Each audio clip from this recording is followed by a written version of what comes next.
I mostly read public domain books here on Glenn Reads Books to You, and they were written a long time ago, so they're usually racist, or sexist, or bigoted, but in there somewhere is a story, and that's why those stories are famous. Other times, I read works from independent authors, and they're delightfully not racist, but they might have adult language or adult situations, like, making sex. So that's your warning, but I'm sure you're grown up enough to handle it. Don't write to me complaining.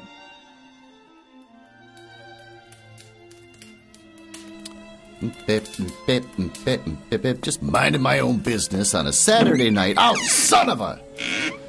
All right. Take a seat, you little idiot. Welcome to the Glenn Reads Books to You mansion. It's a fun little bit where I pretend to live in a mansion and not just recording in my basement. This is where I read the hottest public domain books and short stories. This week, we're going to read Hellflower by George O. Smith. You want to learn a little bit about the author that I stole from Wikipedia? Sure. George O. Smith was born April 9th, 1911, and died May 27th, 1981. He was an American science fiction author. He is not to be confused with George H. Smith. This is from Wikipedia, and someone's trying to be cute. Another American science fiction author. Smith was an active contributor to astounding science fiction during the golden age of science fiction in the 1940s. His collaboration with the magazine's editor, John W. Campbell Jr., was interrupted when Campbell's first wife, Donna, left him in 1949 and married Smith. Smith continued regularly publishing science fiction novels and stories till 1960. His output greatly diminished during the 1960s and 70s when he had a job that required his undivided attention. What would that job be? He was awarded the first Fandom Hall of Fame Award in 1980. He was a member of the all-male literary banqueting club, the Trapdoor Spiders, which... just like Mensa, do you really want to get those kind of people together, especially if they're all male? Nothing good's going to come out of that, which served as the basis of Isaac Asimov's fictional group of mystery solvers, the Black Widowers. Want to hear some fun facts that I stole from Book Riot, because there's nothing on this author for me to learn about?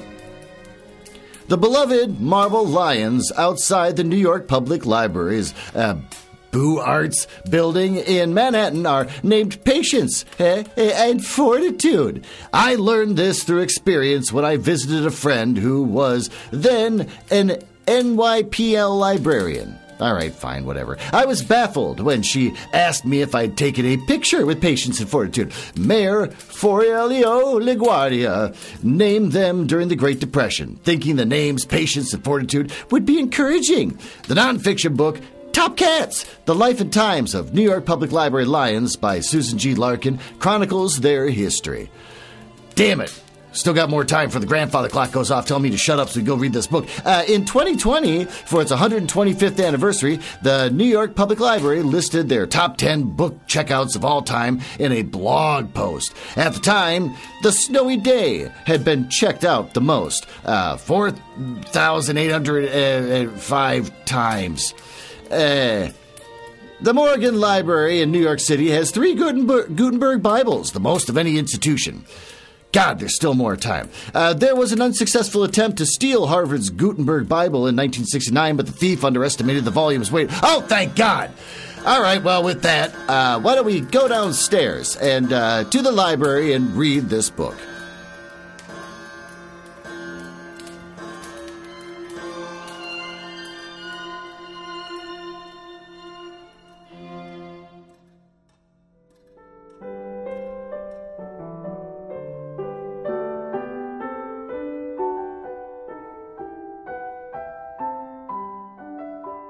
Well, there you go. Once you get yourself seated here in my home against my will. The book starts out saying, for Donna, the woman that he stole from another man. That's just gotta rub it in that guy's face. It looked as innocent as a gardenia. Oh, but the Hellflower's perfume turned any woman into any man's woman. The haunting, pungent scent aroused desires too fierce to be slacked by ordinary passions and left its victims burnt-out husks. Charles Faradine knew that no woman could resist the Hellflower, yet Carolyn, the girl he wanted above all else to possess, smiled when he gave her the deadly bloom, smiled and inhaled the perfumed poison. Hellflower is a fantastic story of a lovely woman who is not quite human, and of a man who went through heaven and hell to win her. Okay, well, that's good that that's at the beginning of the story we're just about to frickin' read. Chapter 1. The book had been thrown at Charles Faradine. Then they had added the composing room, the printing press, and the final grand black smear of printer's ink. So when Howard Clevis located Faradine working in the fungus fields of Venus 4 years later, he found a beaten man who no longer burned with resentment because he was all burned out. Faradine looked up dully when Clevis came into the squalid rooming house. "I am Howard Clevis," said the visitor.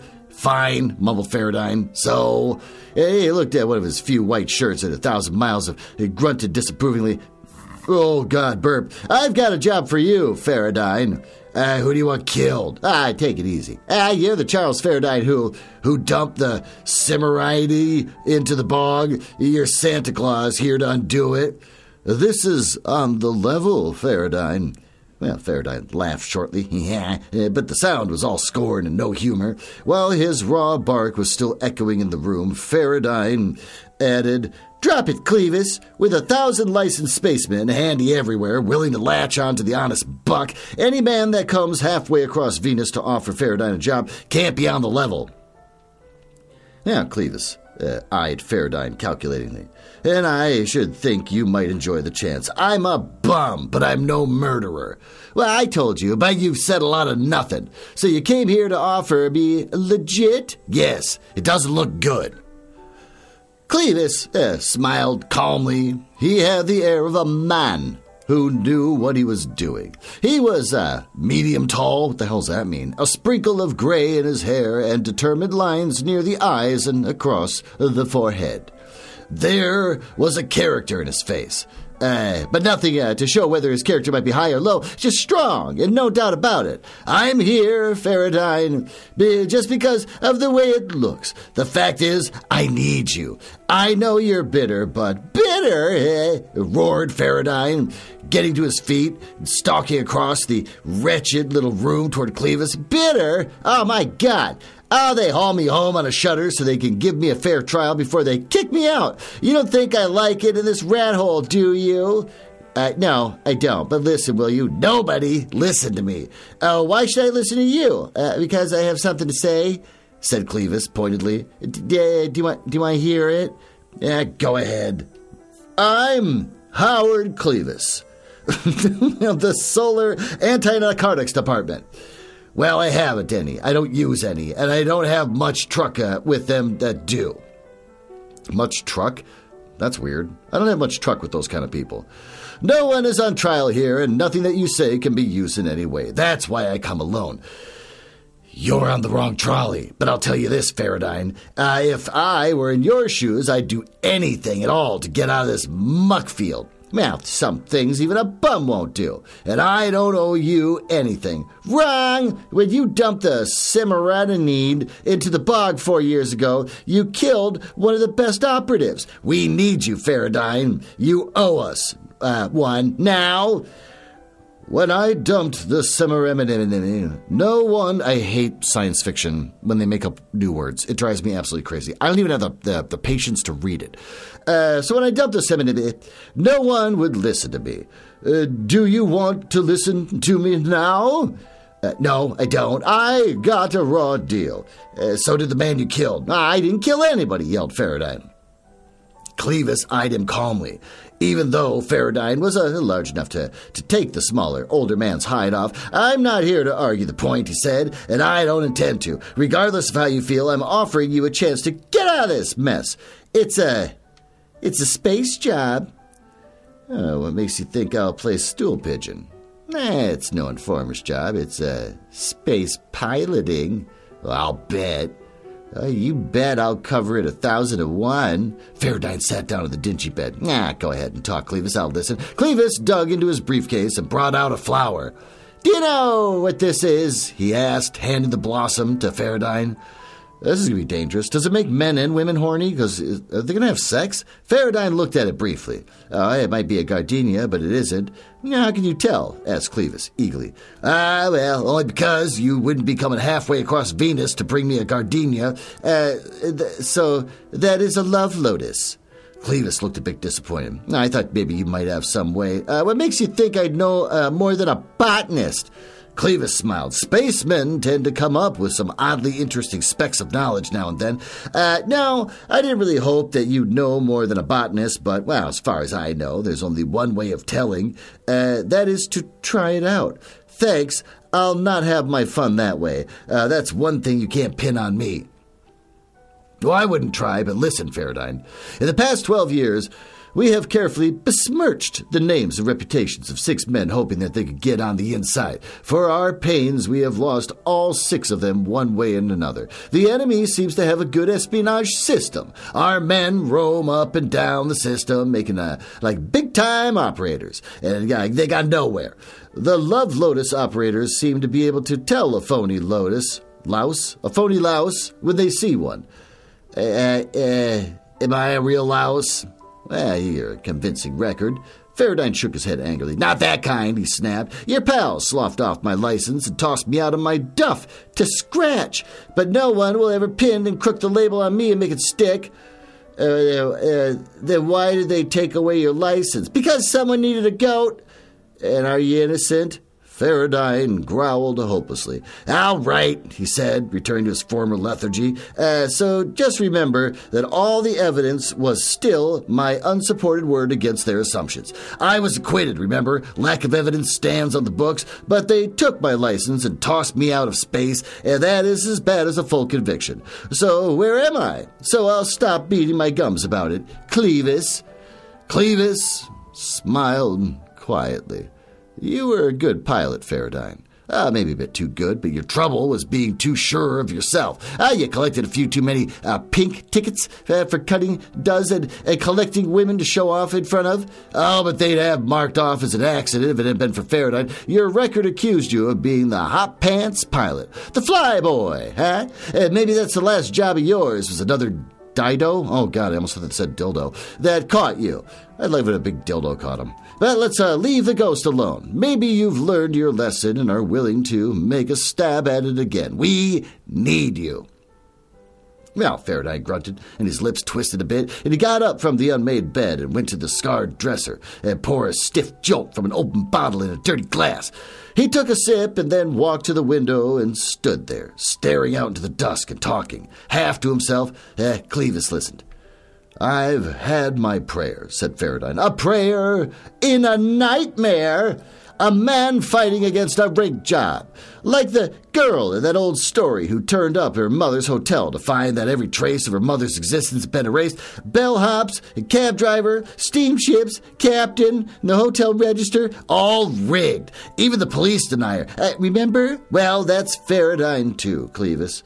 Do you know what happened? My first error was telling them that someone came into the control room during landing and that no one would do that because everybody knew the danger of diverting a pilot's attention during the landing. No one, they said, would take the chance of killing himself, and the other passengers would stop anyone who tried to go up the stairs at that time because they knew the dangers to themselves.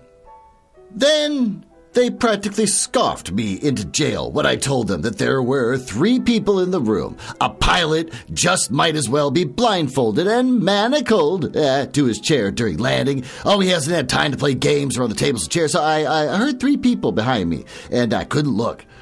All I could do was to snarl for them to get the hell out. And when we rapped to the cliff and they dumped into the bog, and I got tossed out through the busted observation dome, they salvaged the Simon a few months later and found only one skeleton in the room.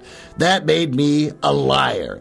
Oh, besides, the skeleton was that of a woman, and they all nodded sagely and said, Woman? Oh, well, we know, Faradine. And I got the works. So, said Faradine, bitter sounding once more, they suspended me and took away my license. No jobs for a man trained for space and nothing else. They wouldn't even let me near a spacer. What's a spacer? Maybe they thought I might steal one. Oh, a ship. Forgetting that there's no place to hide, maybe they thought I'd steal Mars too. So if I want a drink, they ask me if it's true that jungle juice gives a man hallucinations. And if I light a cigarette, I'm asked if it's a real laughing grass. And if I ask for a job, they want to know how hard I'll work for my liquor. And so I end up in this godforsaken marsh, playing nursemaid to a bunch of stinking toadstools. Faradine's voice rose to an angry pitch. The mold grows on your hide and under your nail and in your hair. And you forget what it's like to be clean, and so you lose hope and ambition because you kicked off the bottom of the ladder. But you still dream of someday being able to show the whole damn solar system that you are not the louse they made you. Then, instead of getting a chance, a man comes to you and offers you a job because he needs a professional bastard, with a bad record. It's damn small consolation, Clevis. Faradine sniffed at the glass and then threw it out the window with a derisive gesture. I'll ask for a lot of things, he said quietly. Now, and the first thing is for enough money to buy White Star Trail instead of this rot gut. That can be done, but can you take it? It'll be hard, admitted Faradine. It's been on this diet of soap and vitriol for too long, but I'll do it. Give me a month. I can't offer you much, said Clevis, but maybe this can help for you. Help us clean up the Hell Blossom gang, and you'll do a lot toward erasing that black mark on your record. Just what is this pitch? Burp. Clevis took a small leather folder from his briefcase and handed it over. Faradine recognized it as a space pilot's license before he opened it. He read it with a cynical smile before he asked, where'd you get it? That's probably the only official forgery in existence. The Solar Anti-Narcotics Department, SAND, good, has a lot of angles to play. First, the ticket is made of the right paper and printed with the right type of right ink because, said Clevis, smiling, it came from the right office. The big rubber stamp, reinstated, is the right stamp, and the initials are put on properly, but not by the right man. The license will get you into and out of spaceports and all the rest of the privileges, but it has no listing on the master log of the Bureau of Space Personnel. It's an excellent forgery, and it'll not be questioned for as long as you stay out of trouble. The only people who will check on the validity will be the ones we hope to catch. When they discover your ticket is invalid, we may get an offer to join them. And in the meantime, you'll be running a spacer in the usual way. Why? Just call it a spaceship. Why a spacer? I hate sci-fi from the 60s. We've a couple of subcontracts you can handle to stay in business, and you'll pick up other business, no doubt, but there are two things to remember always.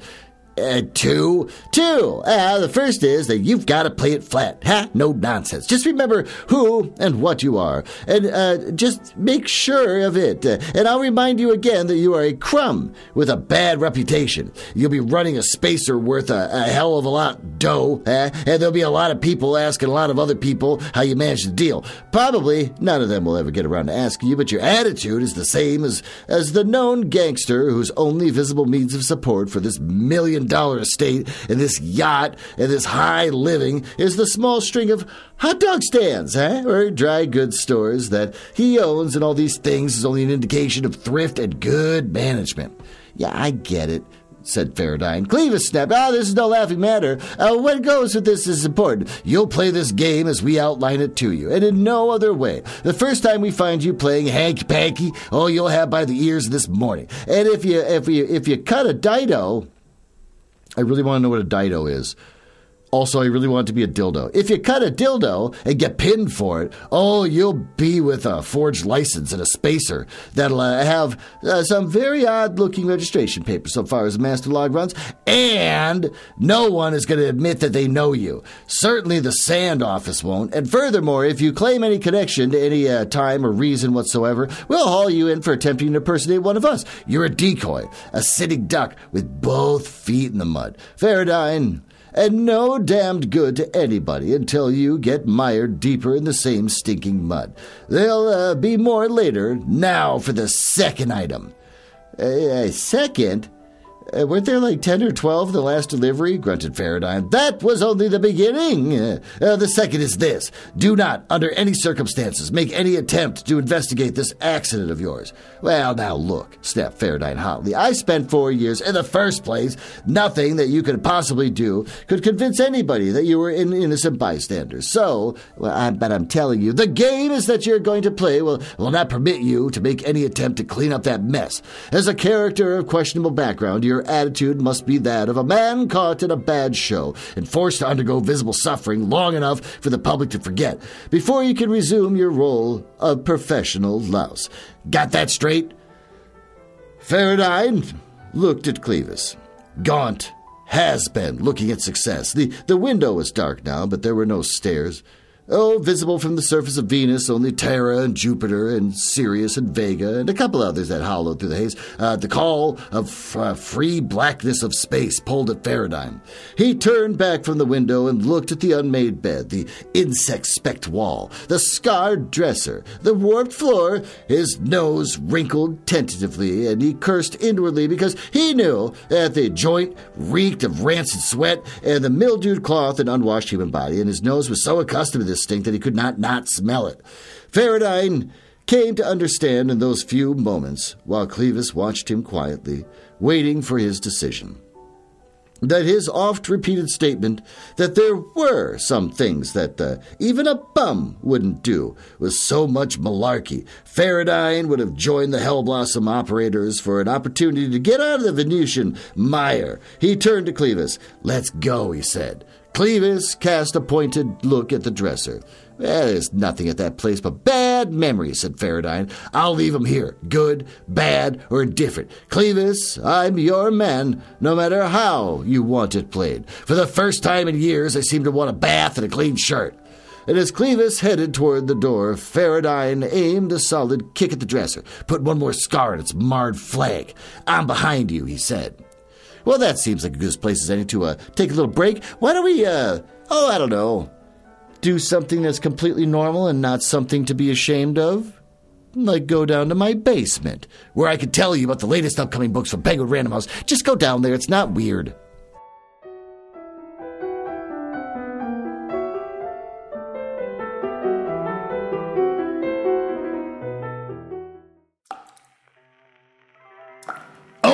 There you are. I say "ope" a lot more than I normally do, only because I just came back from the Minnesota State Fair. So you kept hearing people say "ope, ope, ope" every 5 seconds. "Ope, didn't see you there. Ope, just gonna sneak right past you." That kind of thing. Welcome to my basement. It's a fun little place where you sit in that chair underneath that naked light bulb as I stand here underneath this naked light bulb playing my guitar for you.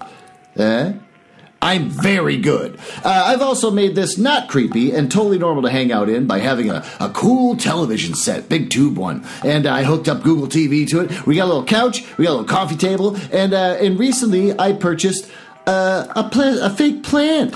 There, it looks kind of cool down here where high school kids that hang out and get high, that kind of thing. But anyways, it's not weird being down here. And let me tell you all about The Vampires of El Norte by Isabel Canas.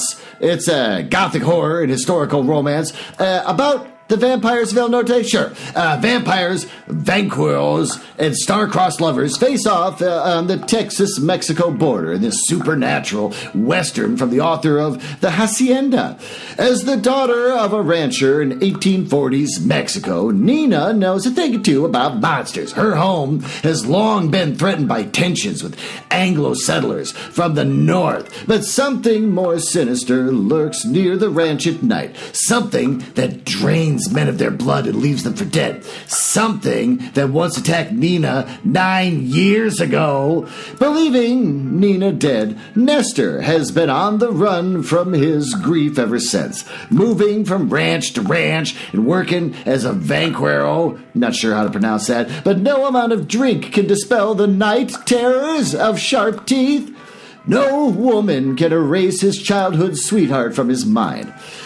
When the United States invades Mexico in 1846, the two brought abruptly together on the road to war. Nina as a curenda, I can't say these words, a healer, striving to prove her worth to her father so that he does not have to marry her off to a stranger, as Nestor is a member of the auxiliary cavalry of the ranchers of Vancouver, but the shock of their reunion and Nina's rage at Nestor for seemingly abandoning her long ago is quickly overshadowed by the appearance of a nightmare made flesh.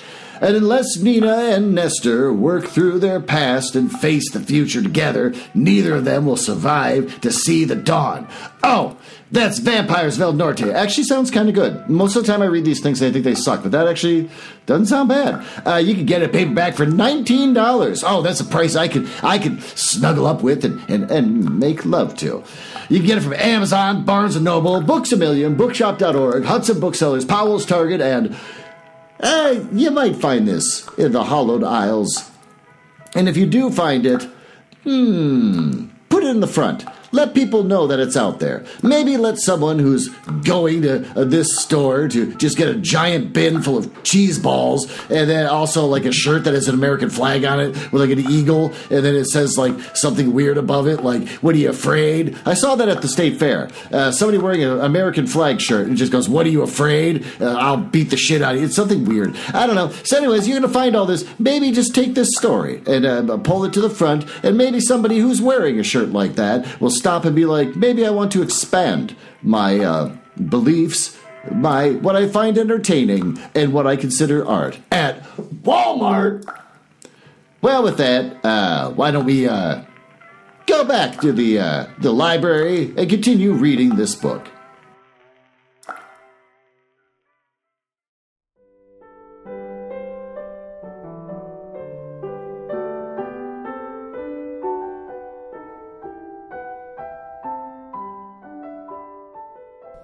Well, there you are. Why don't you get yourself settled as we continue reading the rest of this story.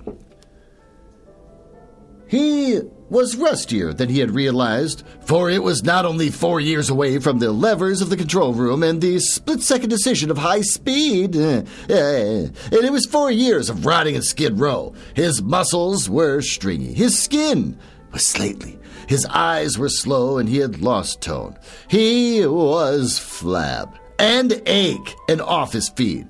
He was slow and overcompensating in his motions. Oh, he missed his aim by yards, miscalculated his position and his speed by his direction so badly that Donaldson, who rode the co-pilot seat, sat there with his hands poised over the levers and clutched convulsively or pressed against the floor of his feet, chewing his lips with concern as Faraday flopped the sky cruiser roughly here and there, and they practiced on Mercury where the traffic was very light, in the Lancaster 81, which is a fine piece of space cruiser by any man's opinion. And Faraday punished the ship like a recruit.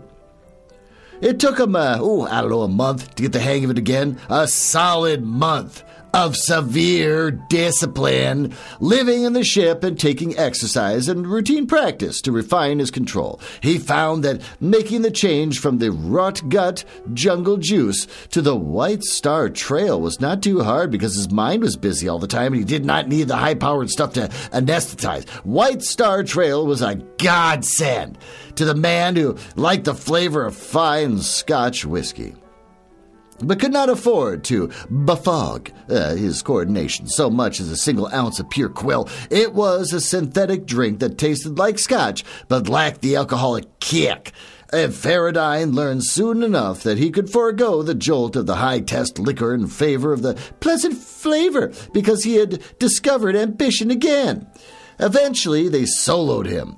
Donaldson sat in the easy chair in the salon below talking to Clevis, and he would hear them discussing problems unrelated to him. Their voices came over the squawk box clear enough to understand, and it gave Faraday confidence. He took the Lancaster 81 into the sky and circled Mercury for a landing, and for a moment, relieved that the black day of his past vividly, he had called the spaceport Semenemini, calling North Venus Tower. Is this a word I gotta learn because they're going to make me say it over and over?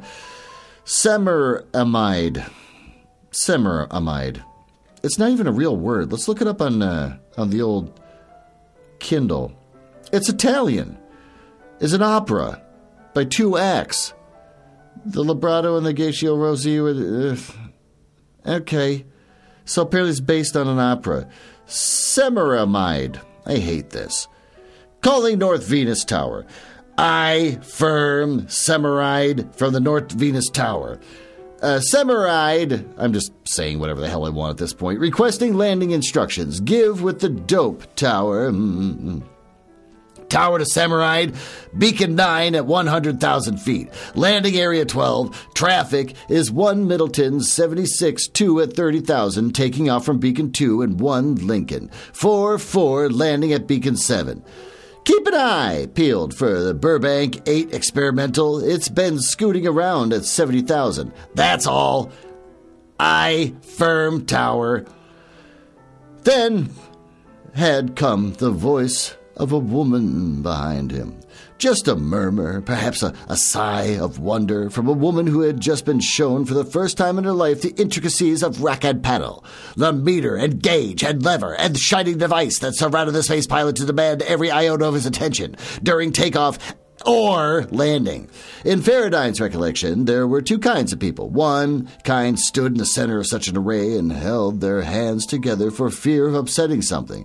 The other kind could keep their hands off the button or lever if it meant their own electrocution. Oh, there were 33 people aboard, 13 of them women, and Faradine wondered which of them it was. Oh, he didn't care. Get the hell below, he snarled over his shoulder. The man who had brought her up had made some sound. Faradine was even shorter with the man. A woman might wander up, interested, but a man would know that this was a deadly curiosity. Take it below, you imbecile, he snapped. The older man chimed in with something that sounded like an agreement with Faradine's order. There was a brief 3-way argument that lasted until one of them had fallen for the lure of the dark pilot lamp, an inviting push button. The Semiride, bucked like a wasp-stung colt in the silver dull sky over Venus spaceport world. Faradine was shocked out of his vivid daydream by the matter-of-fact voice of the Mercury Port's dispatcher. Lancaster from Tower, you're half a degree off landing course. Correct. Faradine responded. Instructions received, Tower. Will correct. Will correlate instruments after landing. I firm. Lancaster 81. Faradine's remembrances ended and his solo landing was firm and easy. Almost as good as he used to do in the days before. But, he put it out of his mind and went below to Clevis and Donaldson. The latter asked him what had been the matter with the course. I had a daydream of the ceramide, admitted Faradine. Better forget it, suggested Clevis dryly. I came out of it, said Faradine shortly.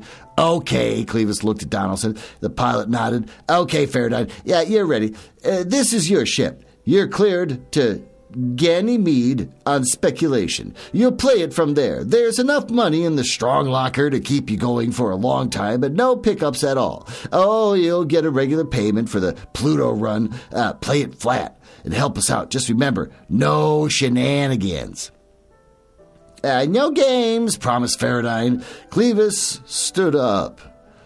And I hope you mean that, he said earnestly. If nothing else, remember that your misfortune on Venus 4 years ago may have put you in a position to be a benefactor to the mankind you hate at the moment. I hope you'll find that they're as quick to applaud a hero as to condemn a louse. Don't force me to admit that my hope of running down the Hell Blossom outfit was based on a bum hunch. A bum hunch? Don't let me down, Faradine. Clevis left then, before Faradine could find words. Donaldson left with them, but stopped at the space lock to hurl one sentence. Pilots are a proud lot, Faradine. Luck, fella. An hour later, Faradine was a space between Mercury and Ganymede, on his own in space for the first time for long, aching years. Not quite a free man, but at least no prisoner. He took a deep breath once he was out of control range and could put the Lancaster on autopilot. Gone were the smells and the rotting filth of the fungus fields, where they were bright, clear stars in the velvety sky. Here was freedom. Freedom of the body, at least. Maybe even freedom of the soul, but not freedom of the intellect. Yet, he had a tough row to hoe, and the tougher row of his innocence to turn up into the light of day. But for the first time since he was thrown flat on his face, he felt he had a chance. Eventually he hit the sack, and its 4 dots. Ganymede was in nightfall, and Jupiter was the half-rim over the horizon when he landed.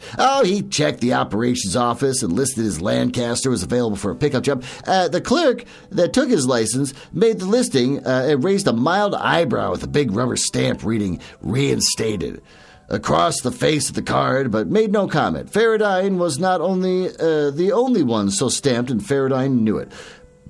Pilots had been suspended for making bounce landing with an official board or coming in too slantwise instead of following a beacon down vertically. He folded the leather case and slipped it back to his pocket. He looked at the pickup list, which was not too long. Faraday knew that he had a fair chance of picking up a job here, and if he did it, it would add to whatever backlog Clevis had left him. The space business was an odd one, and Faraday found himself able to figure out his chances as though he had not spent his time digging mushrooms on Venus. His chances were excellent. The pilot that owned his own ship outright was a rare one. The rest were mortgaged to the scuppers. It was a touch of the clip job to make the monthly payments. Some pilots never did get their ships paid off, but managed to scratch out a living anyways. A pilot with a clear ship could eventually start to string his own. This was the ultimate goal, which so many aimed at, but so few achieved. With no mortgage to contend with, Faraday could loaf all over space and still make out rather well, picking up a job here and a job there. He waved a hand at the registry clerk and went out into the dark of the spaceport. Rimming the edge of the field, where the 3 distant globs of neon, all indicating bars, one was as good as the next, so Faraday headed toward the nearest. He entered it with an air of a man who had every right to land his ship anywhere he pleased and head for the nearest bar. He waggled a finger at the barkeep and called for a White Star Trail and dropped a 10 spot on the bar with a gesture indicating that he might be there long enough for a second. Then he turned and looked one heel at the brass rail, leaned back on the mahogany with his elbows, and surveyed the joint like a man with time and money to spare, looking for what he could find. Appropriately, it was called the Spaceman's Bar, even though the name indicated a lack of imagination, for there were about 1,600 spacemen's bars rimming spaceports from Pluto to Mercury. The customers were about the same, too. There were 4 spacemen playing blackjack for dimes near the back of the room. 2 women were nursing beers, hoping for someone to come and offer them something more substantial. And 2 young fellows were agreeing vigorously with one another about the political situation which neither of them liked. One character should have gone home 18 drinks earlier and was earning a ride on some shutter with a broken nose by needling a man who showed diminishing patience. A woman sat in a booth along the wall dressed in a copy of some exclusive model. The copy had neither the material nor the workmanship to stand up for much more than the initial wearing. It looked now as though she had worn it often. The woman herself had the same tired, overworked look on her dress. She was too young to have that look, but she had it, and Faraday wondered how she had earned it. He looked away, disinterested. Then he favored the vivacious brunette who sat gaily across the table from a young spaceman and enticed him with her eyes. Now, Faraday shrugged. The girl had eyes for no one else, and she probably couldn't have been pried away from a young man by any means, fair or foul.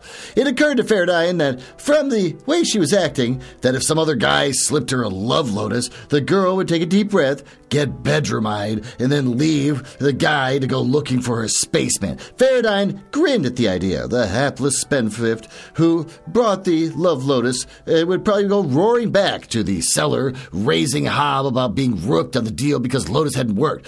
He finished his drink and then turned back to the bar for a refill. As he turned to face the road again, he saw that a man had come in and was standing just inside the door, blinking at the light. He was eyeing the customers with a searching look. Eventually, he addressed the entire room. Who owns the Lancaster 81 that just came in? I do, said Faradine. Are you free? Until the 3rd of August. Terran, I see. Right. Anything wrong with being Terran? Not at all. Just an observation. I'm Timothy Martin of the Martin Water Commission. I'd like to hire you for a trip to Uranus. My name is Charles Faradine, and maybe we can make a deal. What's the job, Mr. Martin? Faradine eyed the room furtively, wondering if the mention of his name would ring any cracked bells among the spacemen. It didn't seem to, and Faradine did not know whether to be gratified for the man's gratefulness or depressed. Well, only 3 of us and some instruments, said Martin. That's hiking all the way to Uranus empty, you know. I know, but this is the utmost importance. Government business. Now it's up to you. I'll haul you out there on a 3-passenger charter, since you probably haven't enough gear to make it to a payload. Okay? That's a bit high, objected Martin, but this is a necessity. Can you be ready for an early morning hop-off?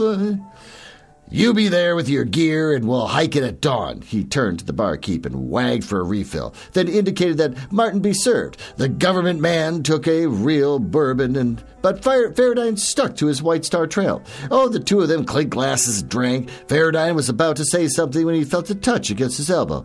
Her glazed eyes were small and glittering. Her face was hardened and thin-lipped. Are you Charles Faradine? She asked in a flat voice. Beneath a tone of dislike and distrust, the voice had what could have been a pleasant throatiness if it had not been so strained. Faradine nodded. Faradine of the Cimaride?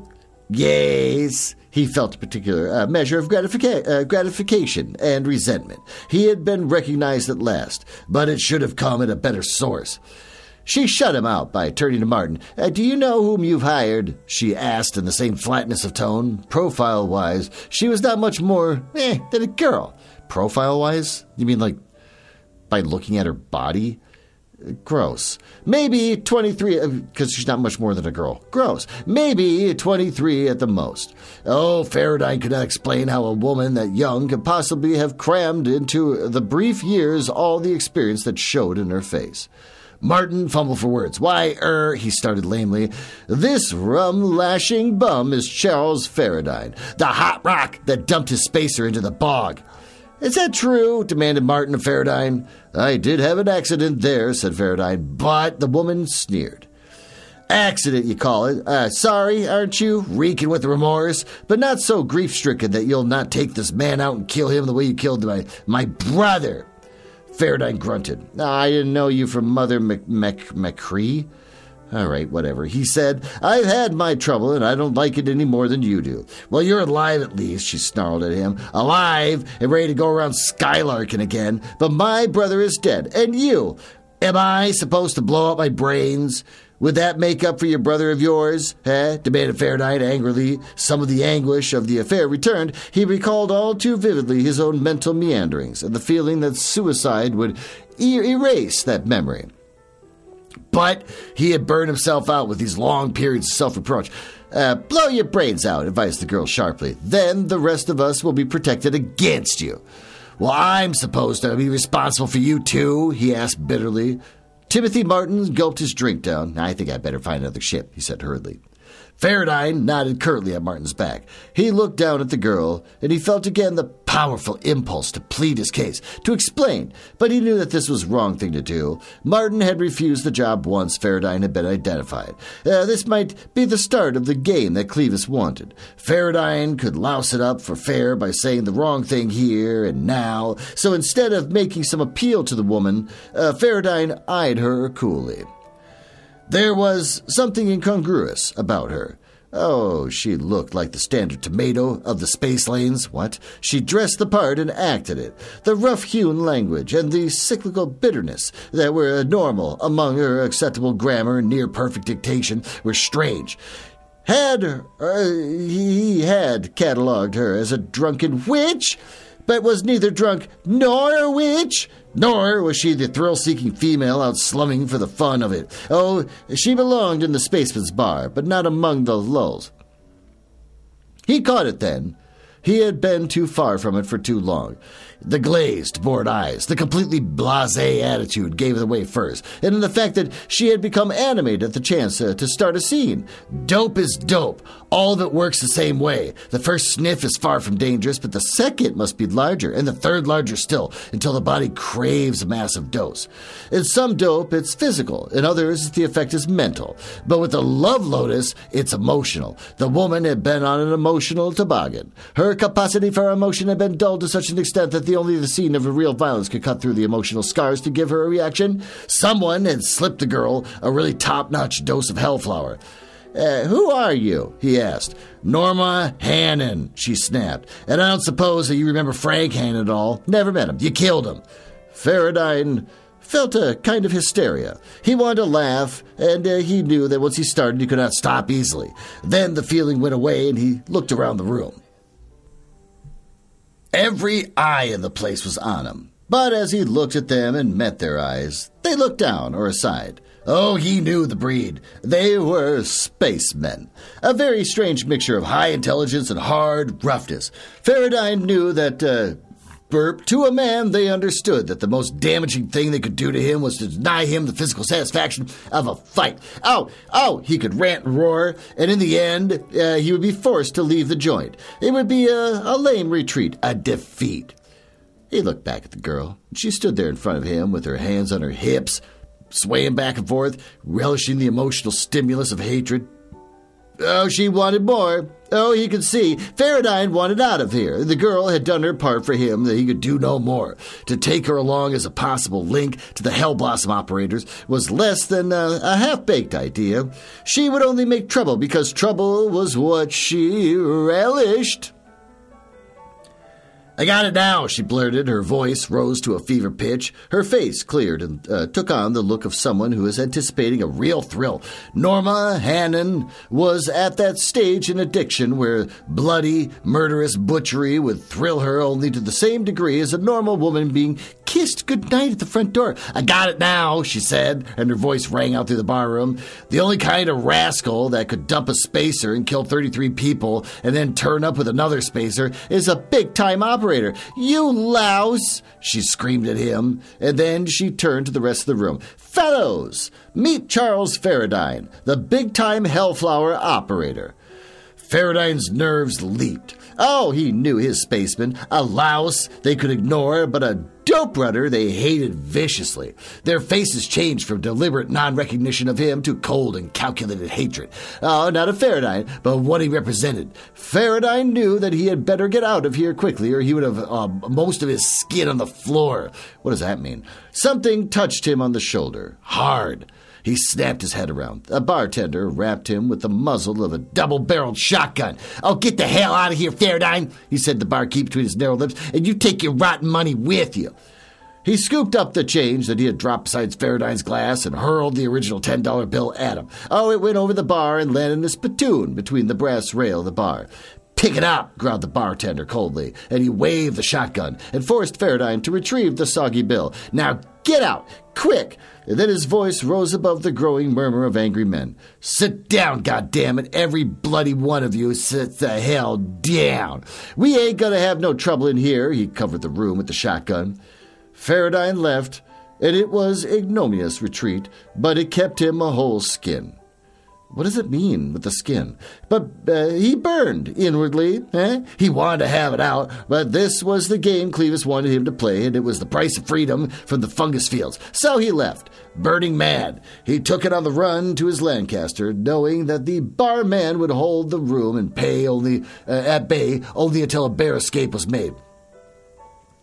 He took the ship up as soon as the landing ramp had been retracted, and only then did his nerves calm down. He had the whole affair. He seemed to have started with a bang. If Clevis wanted a decoy, what better decoy than to make a noise like a small guy muscling in on a big racket? Oh, the world would travel from bar to bar, from port to port, until it reached the necessary person. Time was unimportant now. The word must get around. So instead of driving to some definite destination, Faradine set the Lancaster in a long, lazy course and let the big ship loaf its way into space. Well, that's the end of that chapter. Why don't we, I don't know, go to the smoking room and think about what the hell we just read.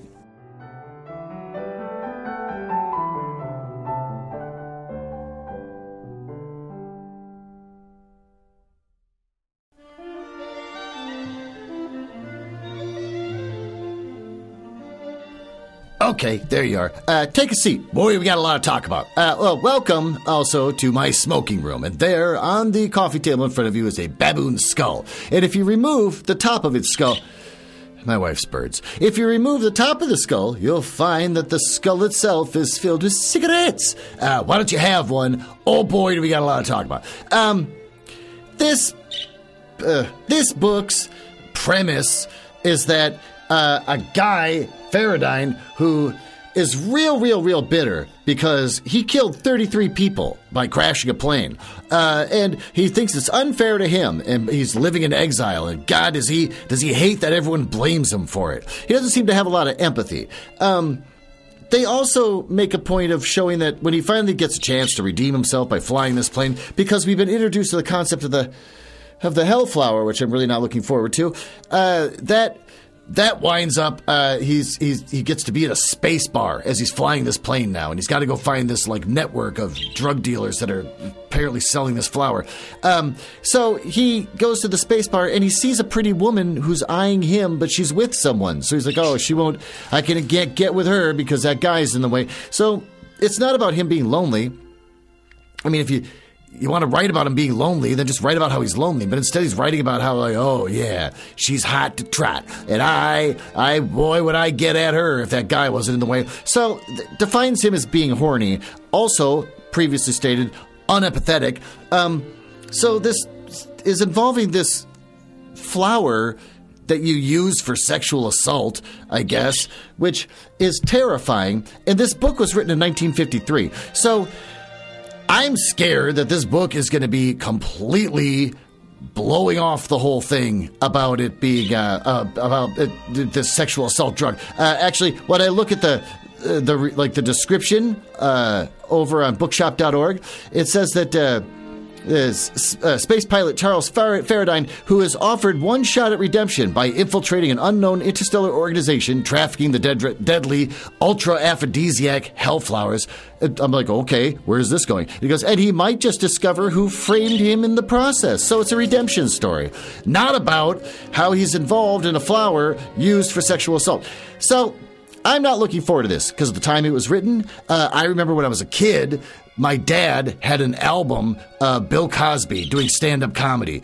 And it was like, I think, I don't know, made in the 70s, and I listened to it sometime in the 80s. And I remember there was a whole segment he did on Spanish Fly, and he talked about jokes about, oh boy, wouldn't it be great if you got one of those and you slip it in a woman's drink? And I'm like, but I don't know what it meant because I was a kid. So I was like, what is a Spanish, like an actual fly? You're putting a fly in a woman's drink? So what, the joke, everyone's laughing. Everyone's laughing because she swallowed a fly. I couldn't really figure it out exactly. But I remember him making like weird noises and stuff, and I felt uncomfortable. I just subconsciously knew something about this ain't right and it's not good, and it's stuck with me even though I never listened to that album again in the future. So I'm like in my teens or something, 20s, and finally find out what Spanish Fly is supposed to be, and my first thought was zip back over to Bill Cosby's comedy album from the 1970s, and I was like, oh my god, that was his jokes and everyone's laughing because people back then were horrible towards women.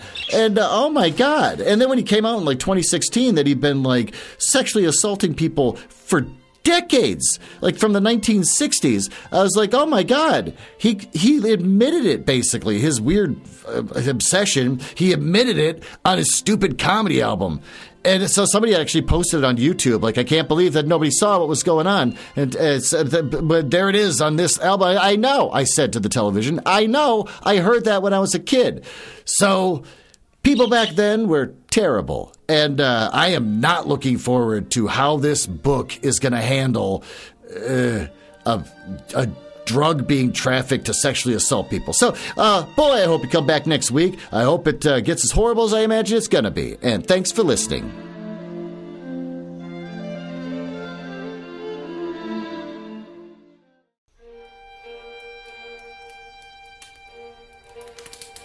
Well, it appears you found me in the part of the podcast I hate the most, where I tell you all about the places on the internet where you can find me.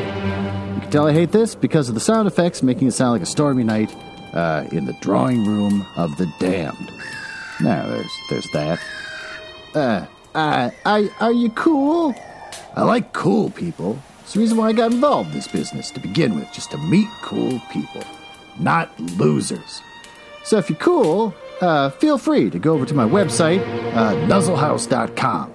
But if you go there, you get to hear some of the other stuff that I and my wife work on, like the Radio Mystery Theater show, where we try to recreate the same show that used to be on in the 70s, but they don't make any episodes anymore. So we make our own, and we just steal all their commercials. And also Just Stay in the Curious Mind. We made a Christmas album. If you go to our link tree, you can see that we made a Christmas album. It's the first thing we did after getting married, which I think everyone should do when they get married, is start talking about the Christmas album they're going to make. And we're working on a new show where we give relationship advice by reading paranormal smut. And since I think you might be cool, you can always just email me directly. glenn.nuzzles@gmail.com. But don't email if you're a nerdlinger or a dork. Now, back to business. I can't believe I drank all of them already. There's got to be one left.